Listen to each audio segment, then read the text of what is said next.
तो दोस्तों आज की वीडियो में हम वर्जीनिया वुल्फ के एक मशहूर novel To the Lighthouse को डिस्कस करेंगे।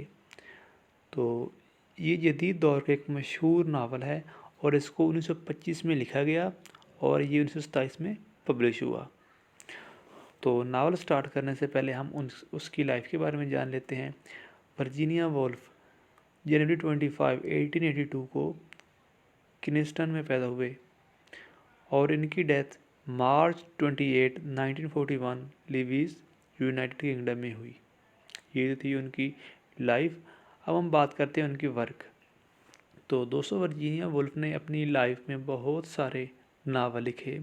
इनमें से बहुत सारे नावल ज़्यादा हिट भी हुए, बहुत सारे मशहूर नावल हैं इनके। तो कुछ को हम डिस्कस कर लेते हैं। मिसेस डेलोवे ये इनका मशहूर नावल है। इसके बाद और लैंडो ये है to the lighthouse, a room of one own, the common reader, Jacob's room, the waves, the voyage out, the years and Flush. तो दोस्तों ये तो उसके हैं नोटेबल वर्क।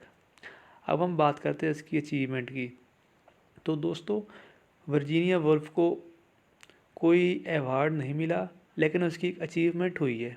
उसने एक अचीवमेंट उनकी ये है कि 20th सेंचुरी के जितने भी नावल्स हैं, मॉडर्न लाइब्रेरी ने 1998 को इन नावल्स को तरतीब दिया गया, उनको रैंक दी। तो इनकी टू द लाइट हाउस की अचीवमेंट ये थी कि ये 15वें नंबर पे था। ये थी उसकी अचीवमेंट। अब हम आते हैं इसकी समरी पे आते हैं। तो समरी में दोस्तों इससे चंद एक करैक्टर हैं। मिसेस रैमजे और मिस्टर रैमजे और उनकी फैमिली है और उसके साथ इनके चंद एक करैक्टर हैं। तो उनको हम देख लेते हैं। मिस्टर रैमजे ये घर का सरबराह है। मिसेस रैमजे ये मिस्टर रैमजे की वाइफ है। उसके बाद है लिली, ये उसकी बेटी है। जेम्स रैमजे ये उनका सबसे छोटा बेटा है। चार्ल्स टेंसले ये है। इसके बाद विलियम बैंक्स, प्रू रैमजे और मिसेस मैकनेबी। दोस्तों ये उनके घर की एक मेड थी जो उनके घर की टू द लाइट हाउस की सफाई वगैरह का ख्याल रखती थी। ये थे हैं उनके करैक्टर्स। अब हम आते हैं नावल पे। तो इसमें स्टोरी पर फोकस नहीं किया गया, इसमें स्ट्रीम ऑफ कॉन्शियस को दिखाया गया है। उसने वर्जीनिया वुल्फ ने इस नावल में बताया है कि एक ख़ानदान के अंदर बहुत सारे लोग होते हैं, एक फैमिली होती है, इन सब की सोच एक दूसरे से डिफरेंट होती है। सारे घर वाले एक दूसरे को सही तरह से नहीं समझ सकते, मगर वो मिलजुल कर रह रहे होते हैं, लेकिन वो समझ नहीं सकते। यही हाल मिस्टर रैमजे की फैमिली का होता है। उनके 8 बच्चे हैं, इनमें उनके बेटे भी हैं और बेटियां भी हैं। तो सबसे छोटा जो है वो जेम्स रैमजे है। तो ये सारे पूरी इतनी बड़ी फैमिली है, लेकिन इनमें किसी की भी एक दूसरे के साथ नहीं बनती, सबकी सोच एक दूसरे से डिफरेंट है। तो दोस्तों इस प्ले को 3 हिस्सों में तकसीम किया गया है। पहला जो है वो है विंडो, पहला है विंडो, सेकंड है टाइम पास,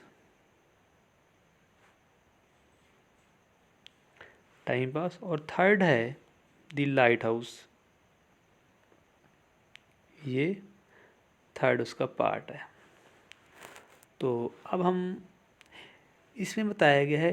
अच्छा, जो पहला है आपका द विंडो, इसमें एक ख़ानदान के अंदर उसके जो ताल्लुकात हैं, इसमें जिस तरह मिस्टर रैमजे है, उसकी फैमिली है, उनके दरमियान जो ताल्लुकात हैं उनको बताया गया है। उसके बाद जो टाइम पास है, इसमें उस ख़ानदान के 10 साल का जो टाइम पीरियड है, उनका जो टाइम ड्यूरेशन है वो दिखाया गया है। जो उनके साथ आबीती होती है, आबीती उनकी जो होती है वो दिखाई गई है।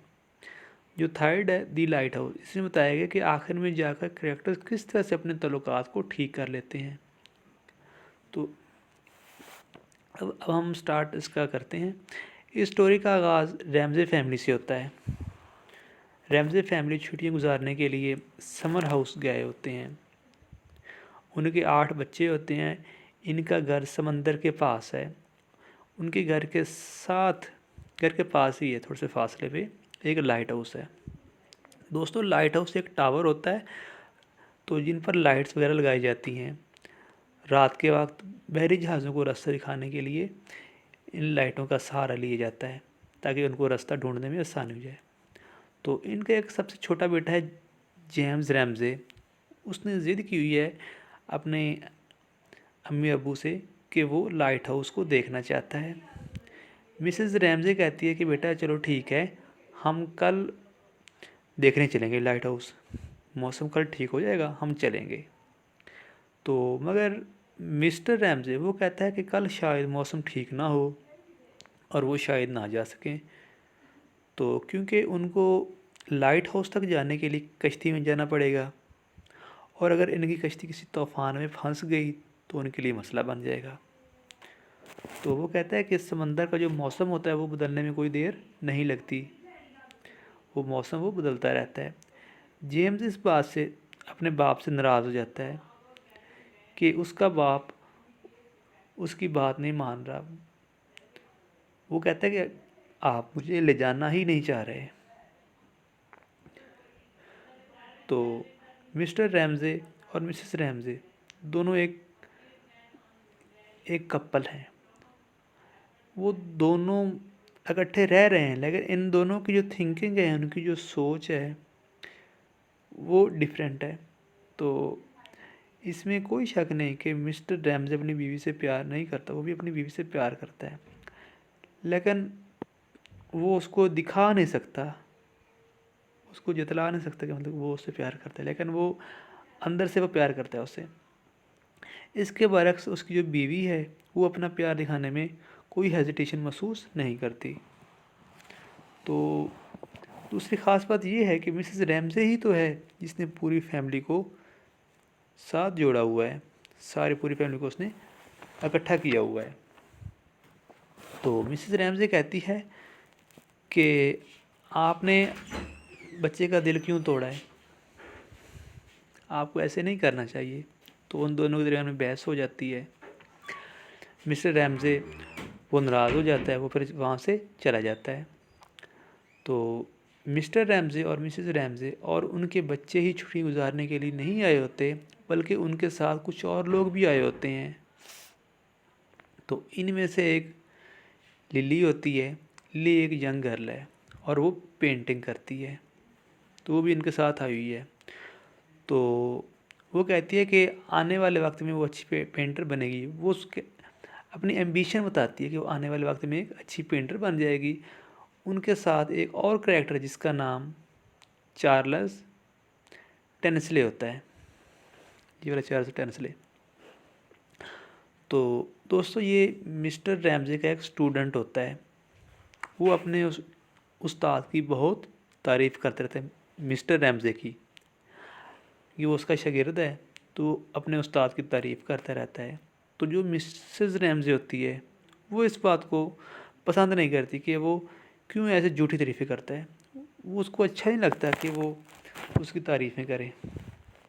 तो इनके साथ एक और कैरेक्टर विलियम बैंक्स वो भी होता है। तो दोस्तों, ये मिस्टर रैमजे के पुराने दोस्त होते हैं और एक बैचलर, अभी तक इनकी शादी नहीं होती। तो मिसेस रैमजे की ख्वाहिश होती है कि लिली की शादी विलियम बैंक से हो जाए। वो लिली को कहती है कि तुम उससे शादी कर लो, मगर वो इनकार कर देती है कि अभी तक वो शादी नहीं करेगी, और वो कहती है कि वो इससे पहले अपने ख्वाब को पूरा करेगी जो उसने सोचा हुआ है कि वो आने वाले वक्त में एक अच्छी पेंटर बनेगी। जब तक वो पेंटर नहीं बनेगी तब तक वो शादी नहीं करेगी। ऐसे बातें कर रहे होते हैं तो शाम हो जाती है। तो वो सब मिलकर डिनर करते हैं। जब डिनर हो जाता है तो जो छोटे बच्चे होते हैं वो सोने के लिए अपने रूम्स में चले जाते हैं। तो वहाँ पे मिस्टर रैमजे और मिसेस रैमजे दोनों इकट्ठे बैठे होते हैं। तो मिस्टर रैमजे कहते हैं कि उसकी भी उसको आई लव यू बोले। तो मिसेस रैमजे जो होती है वो डायरेक्टली तो नहीं कहती, लेकिन इनडायरेक्टली तौर पर बातों को घुमा फिरा के वही कह देती है कि वो उससे प्यार करती है। तो इसमें सारे करैक्टर्स दिखाए गए हैं कि वो क्या काम करते हैं और उनके क्या मकासद हैं। ये तो है था हमारा फर्स्ट जो था हमारा एक्ट। तो दूसरा एक्ट है हमारा टाइम पास का। तो इसमें 10 सालों का टाइम पीरियड दिखाया गया है कि उनके जो रिलेशन होते हैं वो किस तरह के रहते हैं। इसमें मिसेस रैमजे की डेथ हो जाती है इन टाइम पीरियड के दौरान। तो उसकी डेथ हो जाती है, पूरे ख़ानदान को बहुत दुख होता है। उनका बड़ा बेटा एंड्रयू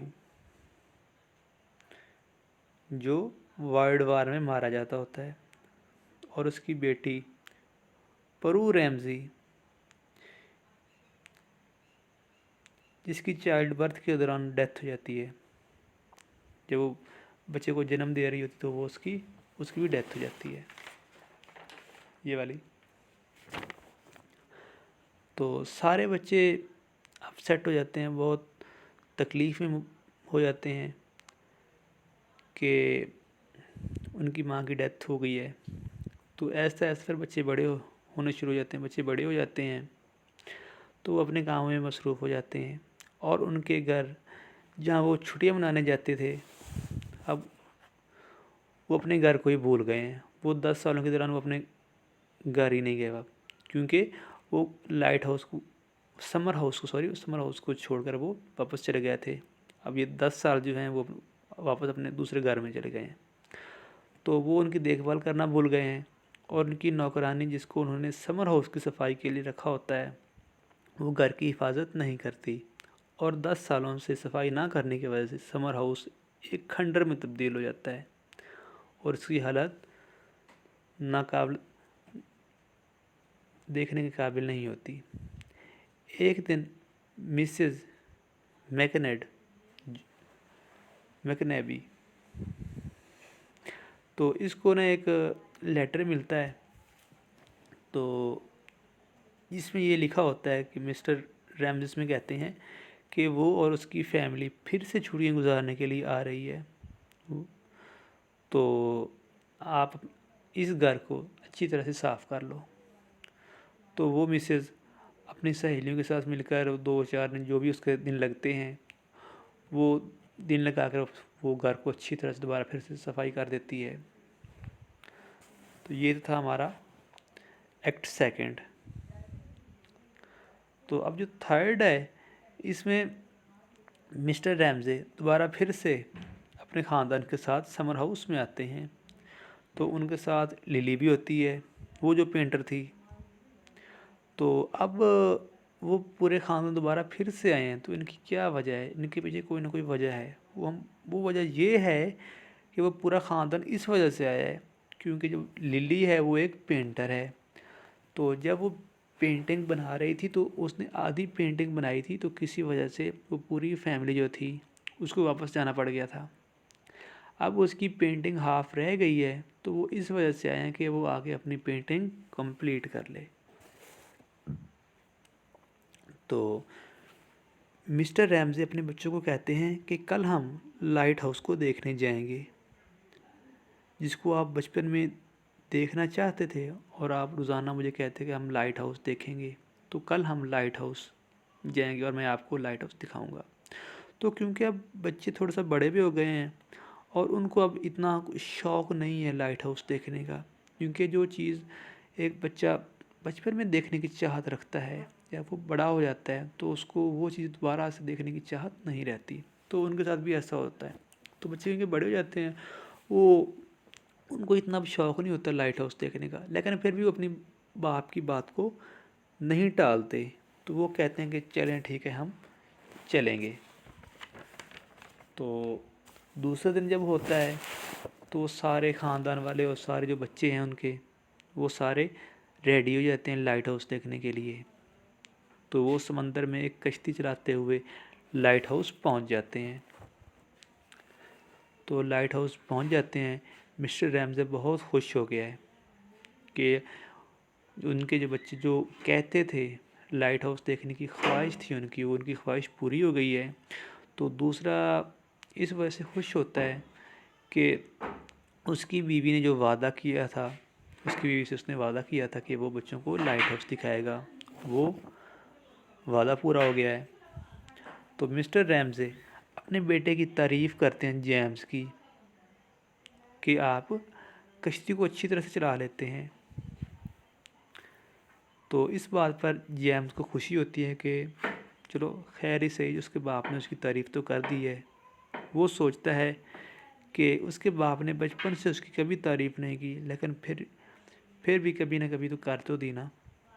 तो लिली जो होती है वो अपनी पेंटिंग मुकम्मल कर ली है, वो अपनी पेंटिंग मुकम्मल कर लेती है।